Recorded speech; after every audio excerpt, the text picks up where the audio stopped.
On November 29, 1962, British and French diplomats signed an ambitious treaty in London to build something the world had never seen, a supersonic passenger airliner capable of crossing the Atlantic in under 3.5 hours. It was christened Concorde, the French word for agreement. At the time, the project was estimated to cost around £150 to £170 million. But within just a few years, inflation, engineering nightmares, and regulatory hurdles caused that budget to balloon violently. By the late 1960s, government analysts privately acknowledged that the airliner would never turn a commercial profit. The economically rational move was to pull the plug, swallow the losses, and walk away. Instead, both nations poured hundreds of millions more into the venture, eventually spending over £1.3 billion, the equivalent of over £9 billion today. Only 14 commercial aircraft ever entered service, operating at massive continuous deficits. Why did brilliant politicians, economists, and engineers continue writing checks for a machine they knew was doomed to fail financially? The answer lies in one of the most powerful and destructive quirks of human cognition, the sunk cost fallacy. For centuries, classical economic theory rested on the tidy assumption that human beings are fundamentally rational actors. Economists like Adam Smith, John Stuart Mill, and later neoclassical thinkers asserted that when people make decisions, they weigh future marginal costs against future marginal benefits. Under this orthodox model, money, time, or effort that has already been spent and cannot be recovered, a sunk cost, is completely irrelevant to future decisions. Rational actors look only through the windshield, never through the rearview mirror. If you spend $50 on a concert ticket, but wake up on the morning of the show with a raging fever and torrential rain outside, classical economics says the $50 is gone whether you go or stay home. Therefore, your decision should depend solely on whether going to the concert will make you happier right now than staying in bed. Yet almost every human being on the planet feels an overwhelming, visceral urge to drag themselves into the rain simply because they paid for the ticket. In the real world, past costs constantly distort our future choices. It wasn't until the latter half of the 20th century that psychologists and behavioral economists began documenting just how widespread, systematic, and ruinous this cognitive glitch truly is. The Concorde project became so famous as a real-world disaster of decision-making that economists literally coined the term the Concorde fallacy to describe it. But Concorde was far from an isolated incident. History is littered with catastrophic monuments to sunk costs. Consider the Shoreham nuclear power plant on Long Island, New York. Ground was broken on the facility in 1973 with an initial budget estimate of $217 million. As construction dragged on through the 1970s and 1980s, local political opposition surged, regulatory requirements multiplied, and engineering errors compounded. Year after year, the Long Island Lighting Company continued funneling billions into the reactor, arguing that they had already invested far too much to turn back now.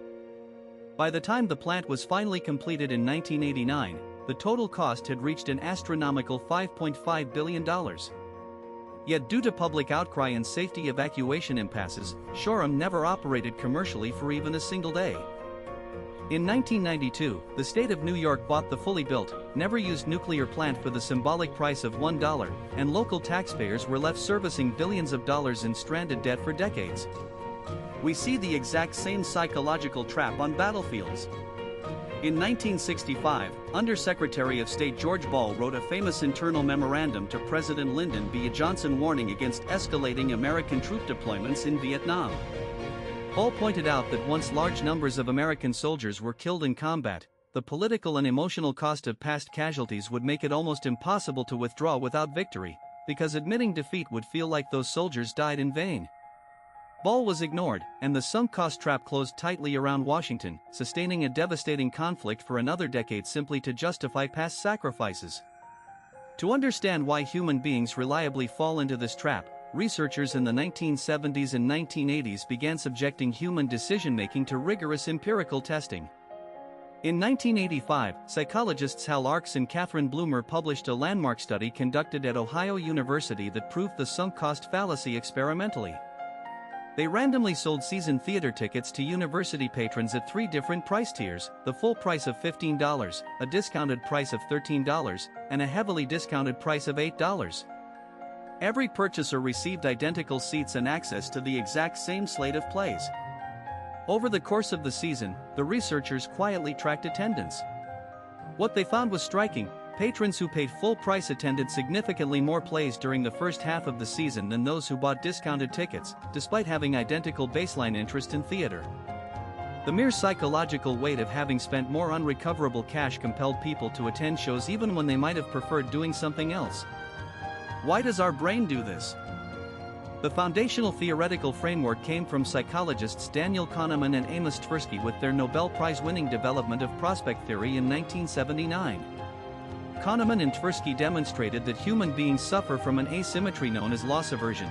The psychological pain of losing $100 is roughly twice as intense as the pleasure of gaining $100. When you abandon a failing project, sell a crashing stock at a loss, or walk away from an unhappy multi-year relationship, your brain is forced to officially close the mental ledger and register a permanent, undeniable loss. By continuing to throw more money, time, or emotional energy into the failing endeavor, you temporarily keep the ledger open, clinging to the slim, delusional hope that somehow you will break even and avoid facing the psychological pain of admitting defeat.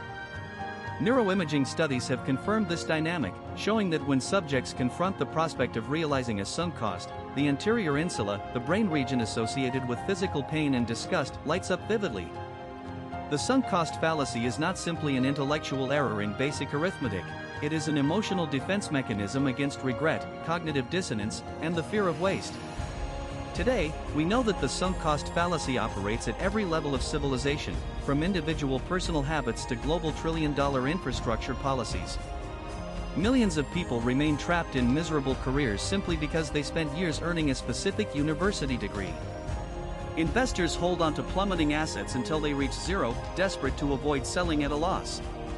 Tech companies spend hundreds of millions continuing to build obsolete software platforms because canceling development feels like an intolerable admission of failure. Breaking free from this cognitive trap requires deliberate, disciplined mental reframing.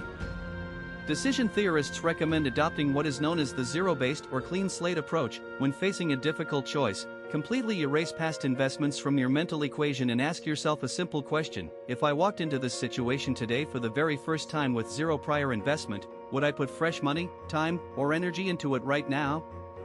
If the honest answer is no, then continuing is simply throwing good resources after bad. Sunk costs are already gone, they belong entirely to the past. Your decisions should belong entirely to the future. If you found this breakdown of human psychology helpful, hit the like button and subscribe to the channel for more deep dives into the hidden forces that shape our choices. What is the hardest sunk cost you have ever had to walk away from?